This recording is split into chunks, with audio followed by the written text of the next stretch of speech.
আশা করি সকলে ভালো আছিস। এর আগে আমরা পর্যায় সারণী চ্যাপ্টার নিয়ে আলোচনা করেছি। তার আগে আমরা তড়িৎ প্রবাহ এবং রাসায়নিক বিজ্ঞান চ্যাপ্টার নিয়ে আলোচনা করেছি। তার আগে পরীক্ষাগার রাসায়নিক শিল্প, অজৈব রাসায়নিক সব চ্যাপ্টারগুলো আমরা আলোচনা করেছি। তো আজকে আমরা নতুন একটা চ্যাপ্টার নিয়ে আলোচনা করবো, সেটা হচ্ছে রাসায়নিক গণনা বা কেমিক্যাল ক্যালকুলেশন। তো প্রথম আসি, রাসায়নিক গণনা আমরা কেন প্রয়োজন বা কেন করব।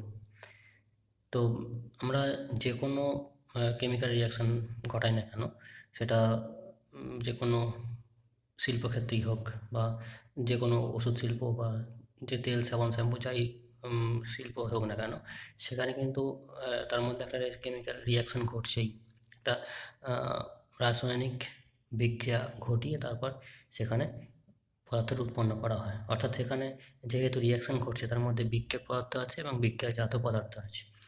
তো কী পরিমাণ বিক্রিয়ক পদার্থ নিলে কী পরিমাণ বিক্রিয়াজাত পদার্থ পাওয়া যাবে, বা কী আয়তনের বিক্রিয়াজাত পদার্থ পাওয়া যাবে, বা কী আয়তনের বিক্রিয়ক পদার্থ নিলে কী আয়তনের বিক্রিয়াজাত পদার্থ পাওয়া যাবে, এই সব কিন্তু আমাদের নিখুঁতভাবে জ্ঞান প্রয়োজন। তবে কিন্তু শিল্পক্ষেত্রে সেই সব বিক্রিয়ক পদার্থ বা বিক্রিয়ক পদার্থগুলি থেকে বিক্রিয়াজাত পদার্থ সঠিকভাবে উৎপন্ন করা সম্ভব।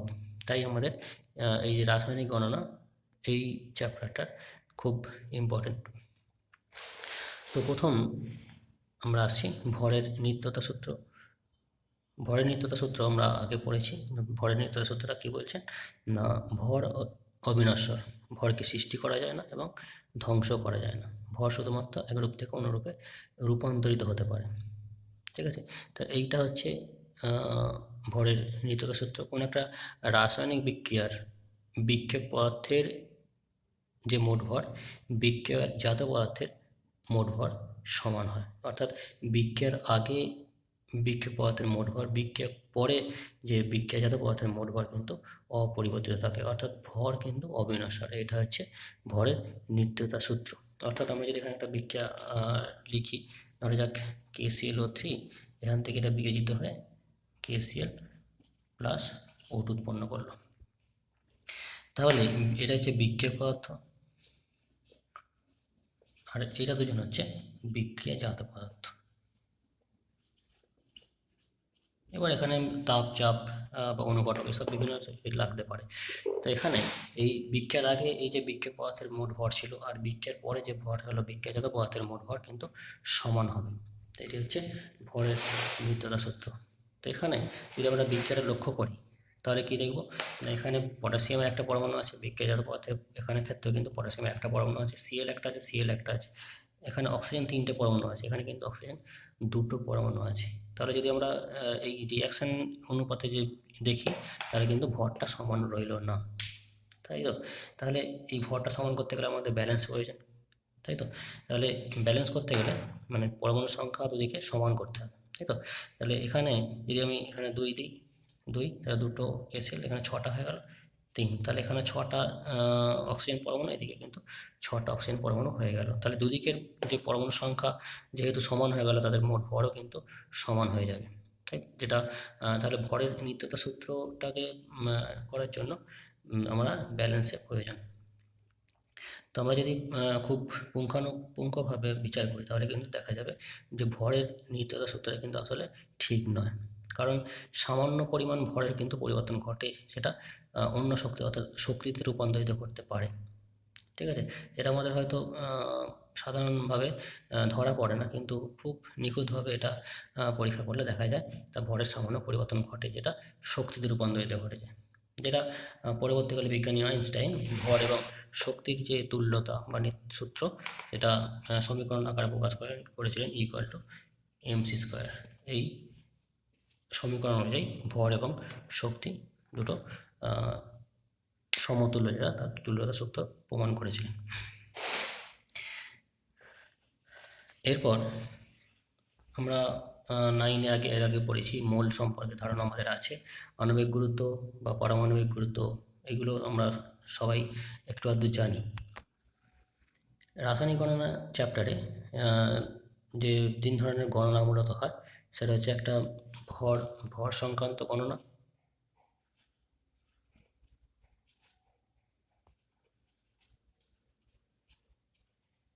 সংক্রান্ত, 2 নম্বর ভরের সঙ্গে আয়তন সংক্রান্ত গণনা, 3 নম্বর আয়তন সংক্রান্ত গণনা।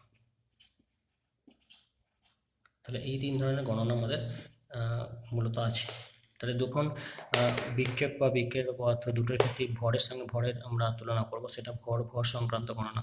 অর্থাৎ যখন বলবে এত গ্রাম বিক্ষেপ পদার্থ থেকে কত গ্রাম বিক্ষেপ পদার্থ পাওয়া যাবে, অর্থাৎ দুটোর ক্ষেত্রে আমরা ভর দিয়ে প্রকাশ করছি, তাহলে সেই সংক্রান্ত গণনাগুলোকে আমরা ভর সংক্রান্ত গণনা বলব।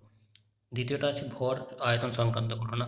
এখানে বিক্ষেপ বা বিক্রিয়ত পদার্থের সঙ্গে তার বিক্ষেপ অন্য একটা বিক্ষেপ বা বিক্রিয়ত পদার্থের আয়তন সংক্রান্ত গণনা, মানে একটার ভর অন্যটার আয়তনের সঙ্গে সম্পর্কিত। তাহলে যদি এরকম বলে যে এত গ্রাম বিক্রিয়ত পদার্থ থেকে কত আয়তনের বা কত মোল বা কত ml বিক্রিয়ত পদার্থ পাওয়া যাবে, তো সাধারণত সেটা ভর আয়তন সংক্রান্ত গণনা হিসাবে ধরব। তো এখানে যখনই আয়তন সংক্রান্ত গণনা আসছে তখন অবশ্যই সেটা গ্যাসীয় পদার্থের ক্ষেত্রেই হবে। ঠিক আছে, গ্যাসীয় পদার্থ উৎপন্ন হলে তখন তার সঙ্গে মানে ভরের সঙ্গে আয়তন সম্পর্কিত হয়, আর আয়তন সম্পর্কিত হলে সেটা অবশ্যই গ্যাসীয় পদার্থের মধ্যেই হবে। আয়তন সংক্রান্ত গণনা মানে সেখানে গ্যাসীয় পদার্থ হতে হবে। ঠিক আছে, যখন দুটো পদার্থের মধ্যে দুটোরই আয়তন সংক্রান্ত গণনা হবে তাকে বলা হচ্ছে আয়তন সংক্রান্ত গণনা। তো এবার আমরা ক্লাস 9-এ যেহেতু মোল সংখ্যা বা মোলের ধারণা সম্পর্কে জেনেছি, পারমাণবিক গুরুত্ব, আণবিক গুরুত্ব এগুলো সম্পর্কে জেনেছি, আমরা যেটা জানিনি সেটা হচ্ছে গ্যাসের বাষ্প ঘনত্ব, এগুলো জানিনি। প্রমাণ ঘনত্ব এটা আমাদের অজানা আছে। তো এই দুটো বিষয় বলে নিয়ে আমরা চলে যাব কিছু উদাহরণে। তো বাষ্প ঘনত্ব বা আপেক্ষিক ঘনত্ব আমরা বলতে কি বুঝি? বাষ্প ঘনত্ব হচ্ছে যে একই চাপ ও তাপমাত্রায় কোনো গ্যাসের ওজন বা কোনো গ্যাসের ভর সম-আয়তন ওই গ্যাস মানে সম-আয়তন হাইড্রোজেন গ্যাসের ভরের তুলনায় যতগুণ ভারী তাকেই বলা হচ্ছে তার বাষ্প ঘনত্ব, ওই গ্যাসটার বাষ্প ঘনত্ব। আবার বলছি, একই চাপ ও তাপমাত্রায় কোনো গ্যাসের ভর সম-আয়তন হাইড্রোজেন গ্যাসের তুলনায় যতগুণ ভারী সেই তুলনামূলক যে সংখ্যা তাকেই বলা আছে ওই গ্যাসটার বাষ্প ঘনত্ব। অর্থাৎ এখানে বাষ্প ঘনত্ব বা আপেক্ষিক ঘনত্ব যাই বলি না কেন, বাষ্প ঘনত্ব দাঁড়াচ্ছে, বাষ্প ঘনত্ব হচ্ছে, আমি যদি ধরে নিই ভি আয়তন H2 গ্যাসের ভর, আর উপরে হচ্ছে ভি আয়তন মানে গ্যাসের ভর, মানে কোনো যে গ্যাসটা আমরা চাইছি, ভি আয়তন গ্যাসের ভর বাই ভি আয়তন হাইড্রোজেন গ্যাসের ভর। ঠিক আছে, তো যদি 1 লিটার ধরে প্রকাশ করি, 1 লিটার গ্যাসের ভর বাই 1 লিটার H2 গ্যাসের ভর, এই 1 লিটার যে গ্যাসের ভর সেটাকে আমরা গ্যাসের প্রমাণ ঘনত্ব বলি। 1 লিটার গ্যাসের ভর কি তার প্রমাণ ঘনত্ব বলে। আর এটা 1 লিটার হাইড্রোজেন গ্যাসের ভর, সেটা হচ্ছে H2 এর ঘনত্ব। তাহলে বাষ্প ঘনত্ব কেমন কি দাঁড়াচ্ছে, বাষ্প ঘনত্ব ইন্টু H2 এর প্রমাণ ঘনত্ব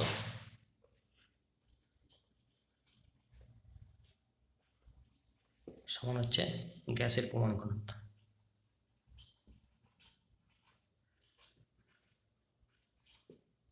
অবশ্যই এখানে এনটিপিতে দিতে হবে, এনটিপি বা এসটিপিতে। তাহলে বাষ্প ঘনত্ব ইন্টু এখানে H2 গ্যাসের প্রমাণ ঘনত্ব, সেটা হচ্ছে 0.089 গ্রাম পার লিটার। অর্থাৎ 1 লিটার যে H2 গ্যাস তার ভর হচ্ছে 0.089 গ্রাম, 1 লিটার হাইড্রোজেন গ্যাসের ভর হচ্ছে 0.089 গ্রাম। তাহলে এই জায়গায় আমি মানটা বসিয়ে দিলাম, সমান হচ্ছে গ্যাসের প্রমাণ ঘনত্ব। তাহলে এটা হচ্ছে গ্যাসের প্রমাণ ঘনত্বের সঙ্গে তার বাষ্প ঘনত্বের সম্পর্ক। ঠিক আছে, কোনো গ্যাসের ঘনত্ব যদি জানি তাহলে তার বাষ্প ঘনত্ব জানা যাবে। এই 0.08 দিয়ে গুণ করলেই তার বাষ্প ঘনত্ব বা এই বাষ্প ঘনত্বকে এইটা দিয়ে গুণ করলেই তার প্রমাণ ঘনত্ব পেয়ে যাবে।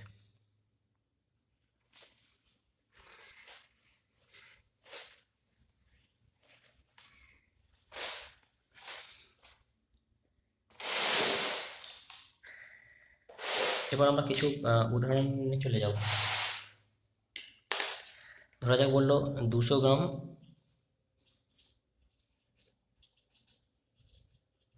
চুনা পাথরকে উত্তপ্ত করলে কত গ্রাম CO2 পাওয়া যাবে। 200 গ্রাম চুনা পাথরকে উত্তপ্ত করলে কত গ্রাম CO2 পাওয়া যাবে। আর প্রথম আমাদের কাজ হবে এই যে অঙ্কটা দিয়েছে সেই সংক্রান্ত বিক্রিয়াটা লেখা।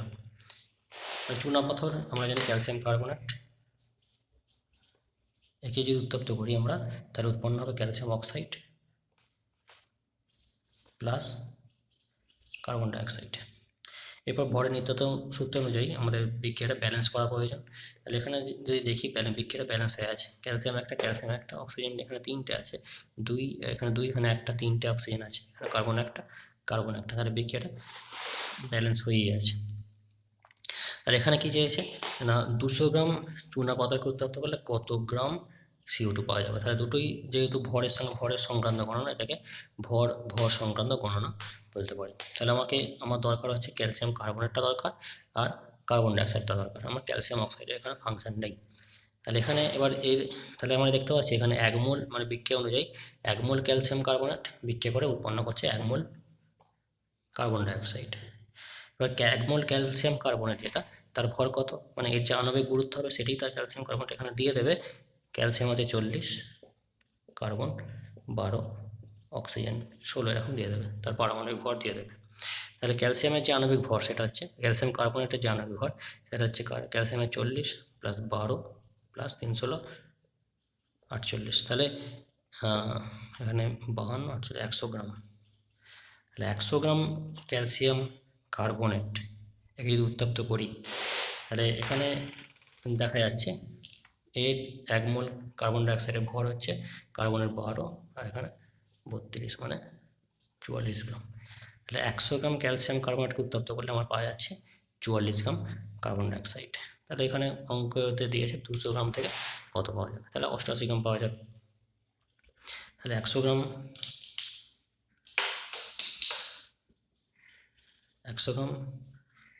ক্যালসিয়াম কার্বনেট থেকে পাওয়া যাচ্ছে 200 গ্রাম 44 গ্রাম CO2 আর 200 গ্রাম থেকে পাওয়া যাবে 88 গ্রাম CO2। তাহলে এটা হচ্ছে ওজন বা ভর সংক্রান্ত বর্ণনা। দুটোই ভর দিয়েছে মানে একটার ভর দিয়েছে, একটা ভর চেয়েছে।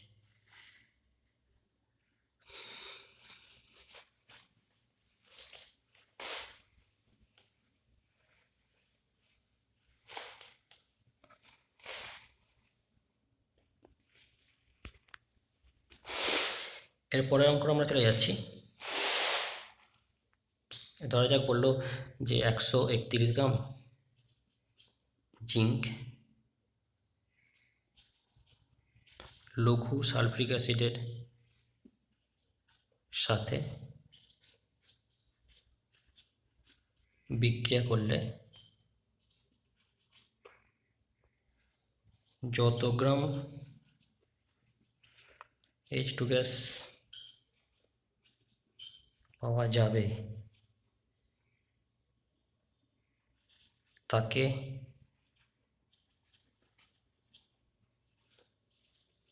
সম্পূর্ণভাবে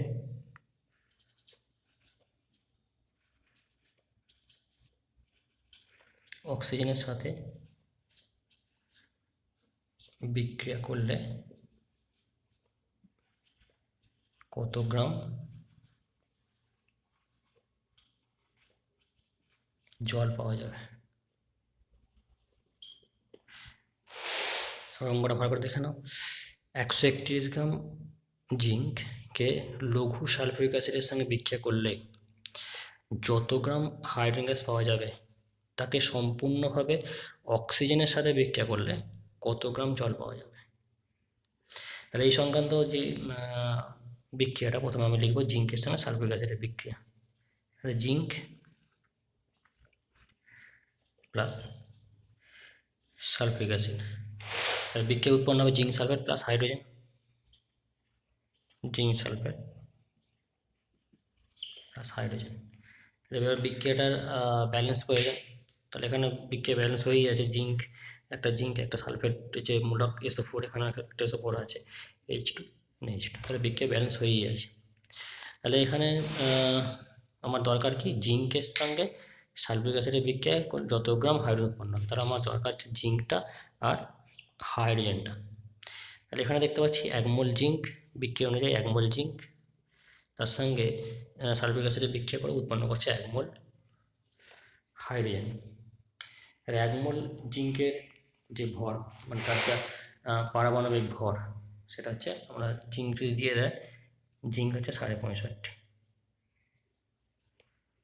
ঠিক আছে। তাহলে জিঙ্কের ভর হচ্ছে 65.5, আর 65.5 গ্রাম জিঙ্ক তার সঙ্গে সালফিক অ্যাসিড বিক্রিয়া করে উৎপন্ন করছে 1 মোল হাইড্রোজেন। তাহলে 1 মোল হাইড্রোজেনের ভর হচ্ছে 2 গ্রাম, তাই তো, কারণ হাইড্রোজেনের পারমাণবিক ভর হচ্ছে 1।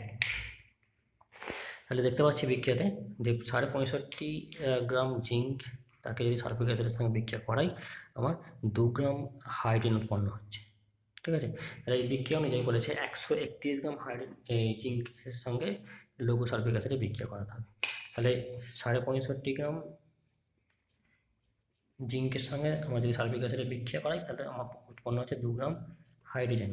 তাহলে 131 গ্রাম জিঙ্কের সঙ্গে বিক্রিয়া করলে আমার উৎপন্ন হবে 2 × 131 বাই 65.5, মানে 4 গ্রাম হাইড্রোজেন উৎপন্ন হচ্ছে, ঠিক আছে। তাহলে 131 গ্রাম যদি হাইড্রোজেন এই জিঙ্কের সঙ্গে সালফিক অ্যাসিডে বিক্রিয়া করাই, তাহলে আমার 4 গ্রাম হাইড্রোজেন উৎপন্ন হচ্ছে। এবার পরের অংশটা কি বলেছে না, এই যেখানে বলেছে যত গ্রাম হাইড্রোজেন গ্যাস পাওয়া যাবে, তাহলে এখানে কত গ্রাম পাওয়া গেল, 4 গ্রাম হাইড্রোজেন পাওয়া গেল। তাহলে এই 4 গ্রাম হাইড্রোজেনকে অক্সিজেনের সাথে বিক্রিয়া করলে কত গ্রাম জল পাওয়া যাবে, ঠিক আছে। তাহলে এবার এই হাইড্রোজেনের সঙ্গে অক্সিজেনের বিক্রিয়া জল যে উৎপন্ন হয়, সেই বিক্রিয়াটা আমরা লিখবো। তাহলে এই অংশটা হচ্ছে প্রথম অংশ গেল না, 131 গ্রাম জিঙ্কের সঙ্গে সালফিক অ্যাসিডের বিক্রিয়া আমার পাওয়া গেল 4 গ্রাম হাইড্রোজেন। এবার এই 4 গ্রাম হাইড্রোজেনের সঙ্গে যদি অক্সিজেনের বিক্রিয়া করাই, তাহলে কত গ্রাম জল পাওয়া যাবে সেটা বার করতে হবে। তাহলে সেই যে বিক্রিয়াটা আমরা লিখব, হাইড্রোজেনের সঙ্গে অক্সিজেনের বিক্রিয়ায় উৎপন্ন হচ্ছে জল, হাইড্রোজেন প্লাস অক্সিজেন H2। তাহলে এখানে বিক্রিয়ার ব্যালেন্স প্রয়োজন, এখানে দুটো H2, মানে দুটো H আছে, এখানে দুটো H আছে, এখানে দুটো অক্সিজেন আছে, এখানে একটা অক্সিজেন আছে। তাহলে বিক্রিয়ার ব্যালেন্সের জন্য যদি এখানে 2 দিই, দুটো অক্সিজেন হয়ে গেল, কিন্তু এখানে 4টে হয়ে গেল হাইড্রোজেন, তাহলে এখানে 2 দিতে হবে। তাহলে এখানে বিক্রিয়া অনুযায়ী আমার পাচ্ছি 2 মোল হাইড্রোজেন থেকে আমরা পাচ্ছি 2 মোল জল পাচ্ছি। 2 মোল হাইড্রোজেনের সঙ্গে অক্সিজেনের বিক্রিয়া আমরা পাচ্ছি 2 মোল জল। তাহলে 2 মোল হাইড্রোজেনের ভর কত, 2 × 2 সমান 4 গ্রাম, তাই তো। 1 মোল হাইড্রোজেনের ভর হচ্ছে 2 গ্রাম, মানে তার আণবিক ভর যেটা, সেটি হচ্ছে তার 1 মোলের ভর। তাহলে 4 গ্রাম হাইড্রোজেনের সঙ্গে বিক্রিয়া করে উৎপন্ন হচ্ছে 2 মোল জল। 2 মোল জলের ভর 2 × জলের আণবিক ভর হচ্ছে H2O। যদি দেখি H2 এর আণবিক ভর সেটি হচ্ছে মোল, মানে সেটি হচ্ছে 1 মোলের ভর। আণবিক ভর যেটা, সেটি কিন্তু 1 মোলের ভর, এটা আমরা 9-এ পড়েছি। তাহলে এর আণবিক ভর হচ্ছে 2 × 2 + 16, মানে হচ্ছে 18। তাহলে 18 মানে 2 × 18 বা 36 গ্রাম। 2 মোল হাইড্রোজেনের ভর হচ্ছে 36 গ্রাম। তাহলে এখানে দেখি বিক্রিয়া অনুযায়ী 4 গ্রাম হাইড্রোজেনের সঙ্গে অক্সিজেনের বিক্রিয়া উৎপন্ন হচ্ছে 36 গ্রাম জল। এর আগে আমরা যে আগের অংশটা দেখতে পেয়েছি যে 131 গ্রাম জিঙ্কের সঙ্গে লঘু সালফিক অ্যাসিডের বিক্রিয়া উৎপন্ন হয়েছিল 4 গ্রাম হাইড্রোজেন। এবার আমরা তার পরের অংশটা আছে, যে পরিমাণ হাইড্রোজেন উৎপন্ন হলো, মানে আগে 4 গ্রাম হাইড্রোজেন উৎপন্ন হয়েছে, সেই 4 গ্রাম হাইড্রোজেনকে যদি অক্সিজেনের সঙ্গে বিক্রিয়া করাই, তাহলে কত গ্রাম জল উৎপন্ন হবে।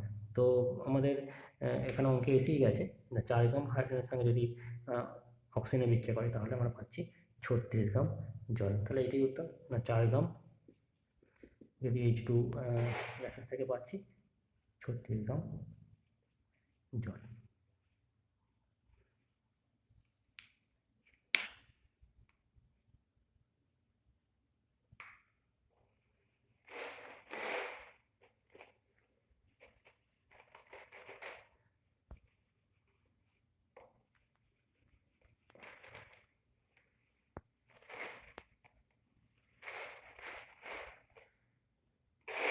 পরে একটা অঙ্ক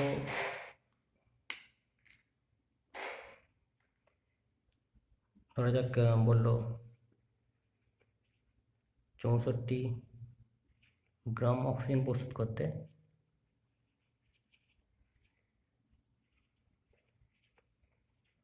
কত গ্রাম KClO3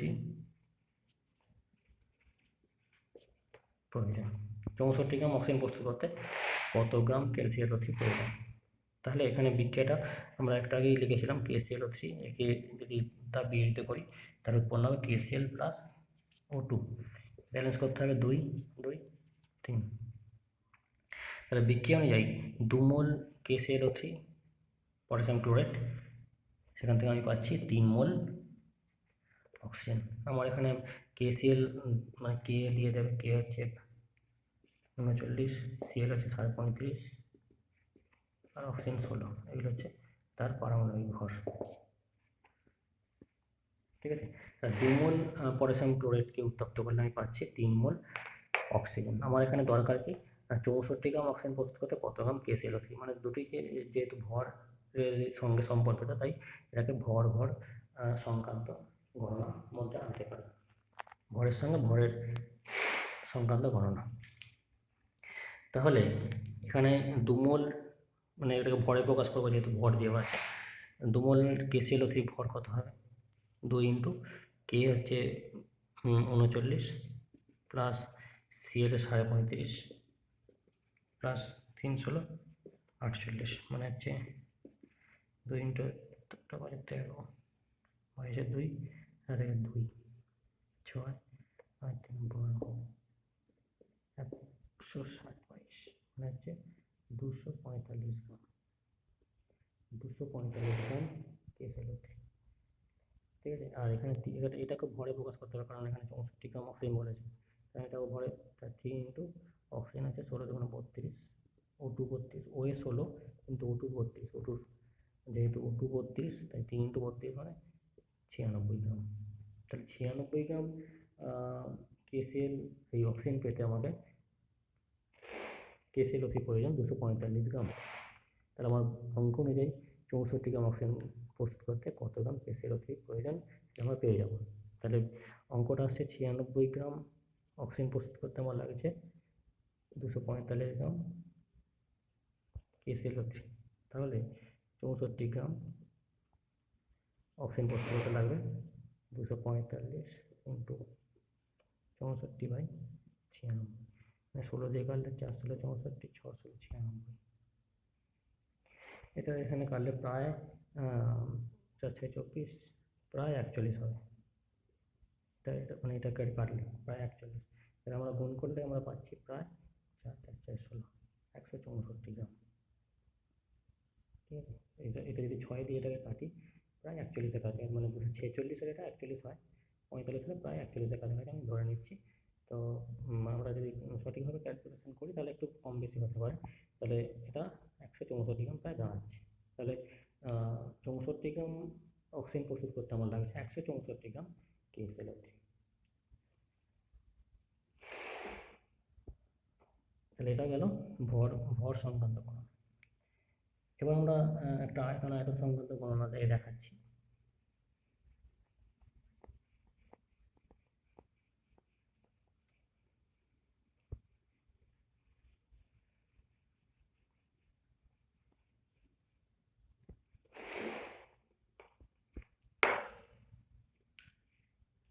কোশ্চেন দিল যে 22.4 লিটার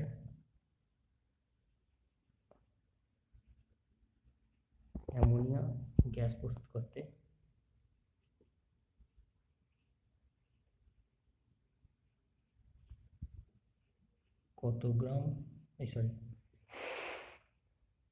কত লিটার হাইড্রোজেন প্রয়োজন? 22.4 লিটার অ্যামোনিয়া গ্যাস প্রস্তুত করতে কত লিটার হাইড্রোজেন গ্যাস প্রয়োজন? তাহলে আমার যে অ্যামোনিয়া গ্যাসের প্রস্তুতি আছে, হাইড্রোজেনের সঙ্গে নাইট্রোজেন গ্যাসের বিক্রিয়া করে আমরা অ্যামোনিয়া গ্যাস পেয়েছি। সেই বিক্রিয়াটা আমরা লিখে নেব। হাইড্রোজেন প্লাস নাইট্রোজেন, সেটা নিয়ে উৎপন্ন হচ্ছে অ্যামোনিয়া। এবার আমাদের দরকার কি বিক্রিয়াটা ব্যালেন্স করা, তাই তো? এখানে দুটো নাইট্রোজেন, এখানে একটা নাইট্রোজেন আছে, এখানে দুটো হাইড্রোজেন আছে, এখানে তিনটে হাইড্রোজেন আছে। তাই যদি নাইট্রোজেনটা ব্যালেন্স করি তাহলে এখানে যদি 2 দিই তাই নাইট্রোজেনটা ব্যালেন্স হলো, কিন্তু এখানে 6টা হাইড্রোজেন হয়ে গেছে, তাহলে এখানে 3 দিতে হবে, তাই ব্যালেন্স হয়ে গেছে। তো এখানে দেখা যাচ্ছে সবই গ্যাসীয় পদার্থ, হাইড্রোজেন গ্যাস, নাইট্রোজেন গ্যাস এবং অ্যামোনিয়াটাও গ্যাসীয় পদার্থ। এখানে আয়তন সংক্রান্ত গণনা হবে। তাহলে এখানে দেখতে পাচ্ছি বিক্রিয়াটা আমার কি প্রয়োজন না 22.4 লিটার অ্যামোনিয়া, অর্থাৎ অ্যামোনিয়া গ্যাসটা প্রয়োজন এইটা, আর কত লিটার হাইড্রোজেন প্রয়োজন এইটা প্রয়োজন। আমার নাইট্রোজেনটা দরকার নেই। তাহলে এখানে দেখতে পাচ্ছি 3 মোল হাইড্রোজেন, তার সঙ্গে উৎপন্ন হচ্ছে 2 মোল অ্যামোনিয়া।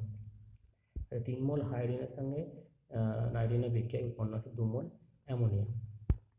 তাহলে 3 মোল হাইড্রোজেনের আয়তন কত? 1 মোলের হাইড্রোজেন আমরা জানি এসটিপিতে 22.4 লিটার, যে কোনো গ্যাসের আয়তন এসটিপিতে 22.4 লিটার। তাহলে 3 ইন্টু 22.4 লিটার মানে হচ্ছে 1 67.2 লিটার, ঠিক আছে? আর এখানে অ্যামোনিয়া গ্যাস সেটা হচ্ছে 2 ইন্টু 22.4 লিটার মানে হচ্ছে 44.8 লিটার। তাহলে বিক্রিয়া অনুযায়ী আমরা দেখতে পাচ্ছি যে 44.8 লিটার অ্যামোনিয়া গ্যাস প্রস্তুত করতে আমার লাগছে 67.2 লিটার হাইড্রোজেন গ্যাস। তারা বিক্রিয়াতে আমরা মানে অঙ্কেতে যেটা দিয়েছে 22.4-এ কত হয়, তাহলে আমরা যদি লিখি যে 44.8 লিটার অ্যামোনিয়া গ্যাস প্রস্তুত করতে আমার লাগছে 67.2 লিটার হাইড্রোজেন। তাহলে একে কত, আর আমার অঙ্কে দিয়েছে 22.4 লিটারের কত, 67.2 ইন্টু 22.4 বাই 44.8 লিটার। এটা কাটলে 2 হবে, আর এটাকে 2 দিয়ে ভাগ করলে 2 গুণে 6, 2 গুণে 6 33.6 লিটার। তাহলে আমার 22.4 লিটার অ্যামোনিয়া গ্যাস প্রস্তুত করতে আমার লাগছে 33.6 লিটার হাইড্রোজেন গ্যাস। তাহলে এটা গেল আয়তন সংক্রান্ত গণনা।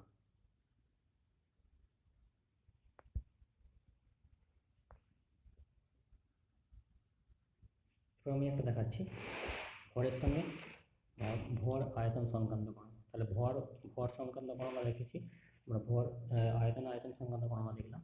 এবার আমরা আসবো ভরের সঙ্গে আয়তন সংক্রান্ত গণনা।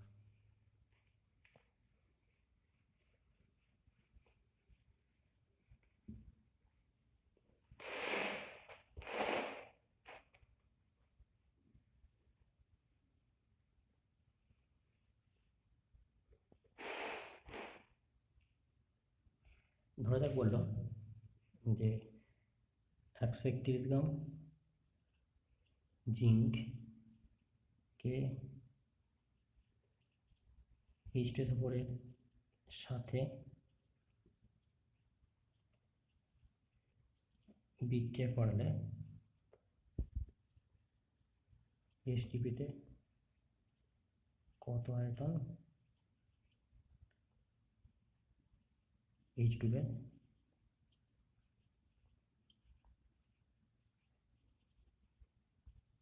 উৎপন্ন হবে। তাহলে 131 গ্রাম জিঙ্ককে সালফিউরিক অ্যাসিডের সাথে বিক্রিয়া করালে এসটিপিতে কত আয়তন হাইড্রোজেন গ্যাস উৎপন্ন হবে। তাহলে আমার বিক্রিয়াটা লিখতে হবে জিঙ্কের সঙ্গে সালফিউরিক অ্যাসিডের বিক্রিয়া। তো জিঙ্ক প্লাস সালফিউরিক অ্যাসিড উৎপন্ন হবে জিঙ্ক সালফেট মানে ZnSO4 প্লাস হাইড্রোজেন। বিক্রিয়া ব্যালেন্স দরকার, ব্যালেন্স এখানে হয়েই আছে, জিঙ্ক একটা এখানে সালফেট মূলক একটা সালফেট মূলক একটা, হাইড্রোজেন দুটো পরমাণু, এখানে হাইড্রোজেন দুটো পরমাণু। তাহলে বিক্রিয়ার আমার দরকার কি, জিঙ্কটা দরকার আর কত আয়তন হাইড্রোজেন দরকার।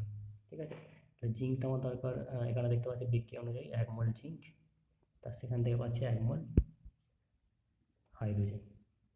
আর বাকিগুলো আমার দরকার নেই, কারণ সেখানে যাওয়া হয়নি। তাহলে 1 মোল জিঙ্কের যে ভর, এখানে যেহেতু ভরে দিয়েছে, আমরা ভরে প্রকাশ করবো জিঙ্কটাকে, 65.5 আণবিক ভর, 65.5 গ্রাম। গ্রাম আণবিক ভর হচ্ছে 65.5 গ্রাম। আর এখানে হাইড্রোজেনটাকে আয়তন প্রকাশ করতে হবে, কারণ এখানে আয়তন চেয়েছে। ঠিক আছে, তাহলে এসটিপিতে 1 মোল হাইড্রোজেনের ভর হচ্ছে 22.4 লিটার। যে কোনো গ্যাসের ভরই হচ্ছে 22.4 লিটার এসটিপিতে। তাহলে 65.5 এখানে অঙ্ক দিয়েছে যে 131 গ্রাম জিঙ্কের সঙ্গে সালফিউরিক অ্যাসিডের বিক্রিয়ায় কত আয়তন H2 পাবো। তাহলে এখানে বিক্রিয়া দেখতে পাচ্ছি যে 65.5 গ্রাম যদি জিঙ্কের সঙ্গে যদি সালফিউরিক অ্যাসিডের বিক্রিয়া হয়, তাহলে উৎপন্ন হচ্ছে 22.4 লিটার হাইড্রোজেন। তাহলে 131 গ্রাম থেকে পাবো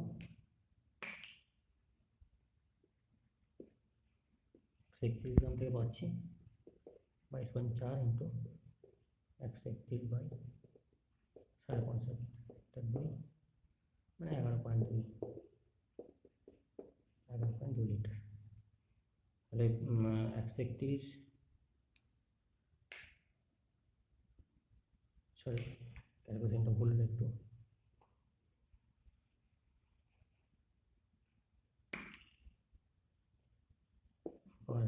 চার ইন্টু 131 বাই 65.5, এটা 2, মানে 44.8 লিটার।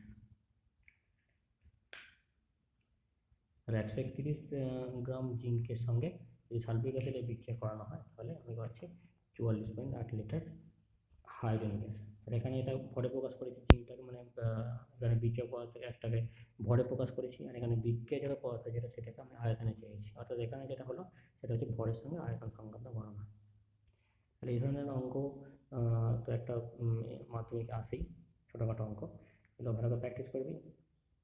যেখান থেকে খুশি কোশ্চেন ব্যাংক বা বইয়ের পিছনে অনেক উদাহরণ দেওয়া থাকে, মানে কোশ্চেন দেওয়া আছে, সেইগুলো প্র্যাকটিস করবি। যদি কিছু আটকায় অবশ্যই আমাকে জানাবে। সকলকে ধন্যবাদ, ভালো থাকিস, সুস্থ থাকিস।